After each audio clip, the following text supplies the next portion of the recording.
क्यों बार बार इतिहास के पन्ने बदले जाते हैं? क्यों ऐसा होता है कि हमारी किताबों में कभी मुगलों को महान तो कभी क्रूर निर्दयी लुटेरा बताया जाता है? सवाल ये है कि एनसीईआरटी जो अब किताबों में दिखा रहा है वो सच है या अब तक जो दिखाया पढ़ाया गया वो सच है? अगर अब वाला सच है तो पहले क्यों छुपाया गया? और अगर पहले वाला सच है तो अब बदला क्यों जा रहा है? क्या पहले इतिहास हिस्ट्री पर पॉलिटिक्स हो रही थी या अब हिस्ट्री और के नाम पर पॉलिटिक्स हो रही है? ये सवाल इसलिए क्योंकि ये लड़ाई तलवारों से, हथियारों से नहीं, किताबों से है। जो बच्चे पढ़ रहे हैं, जिनको कक्षाओं में पढ़ाया जा रहा है, उन्हें इतिहास के बारे में बताया जा रहा है। उन्हें बताया जा रहा है कि मुग़ल क्या थे, मुग़लों के बारे में, इतिहास के बारे में पढ़ाया जा रहा है। तो उन्हें सच जानने का अधिकार है, उन्हें जानने का अधिकार है कि वो सही पढ़ रहे हैं या गलत। तो एनसीईआरटी ने अब तक क्या पढ़ाया था वो गलत है, जो हम लोगों ने पढ़ा वो गलत है, अब के बच्चे जो पढ़ेंगे वो गलत है।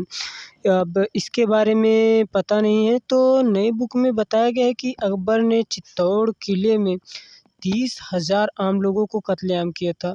तो और पुरानी बुक में ऐसा कोई भी कथन नहीं कहा गया था। हालाँकि हाँ, कुछ चीज़ें ऐसी हैं जो पुरानी किताब और नई बुक में मैच करती हैं, जैसे कि औरंगज़ेब के बारे में बताया गया, अकबर के बारे में बताया गया। हाँ, कुछ औरंगज़ेब के बारे में ये बात कथन सही है कि उसने कई सारे किलों को तुड़वाया, कुछ बहुत सारे मंदिरों को तोड़वाया, जिसके ऊपर मस्जिद बनवाए, कई चीज़ें सही भी हैं।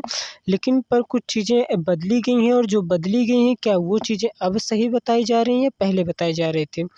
हालाँकि एनसीईआरटी की स्थापना 1961 में ही हो गई थी। तो एनसीईआरटी वालों को 64 साल बाद क्यों याद आया कि हमें मुग़लों के इतिहास को बदलना चाहिए, या अब कोई पॉलिटिक्स हो रही है? इसके बारे में आपका क्या राय है? लेकिन जो भी पढ़ाया जा रहा है, क्या हम लोगों ने जो पढ़ा इतने सालों से वो चीज़ गलत हम पढ़ रहे थे, या अब के बच्चे जो पढ़ेंगे वो गलत पढ़ेंगे?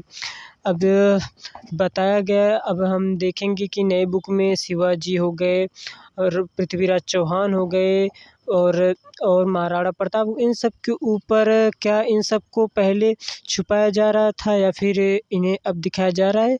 ये सारे सवाल उठ रहे हैं। ज़्यादातर बात ये हो रही है कि मतलब अगर आप कोई भी पैटर्न बदलते हैं, कोई चीज़ बदलते हैं बुक में, तो इस पे सबसे बड़ा असर बच्चों के ऊपर आता है।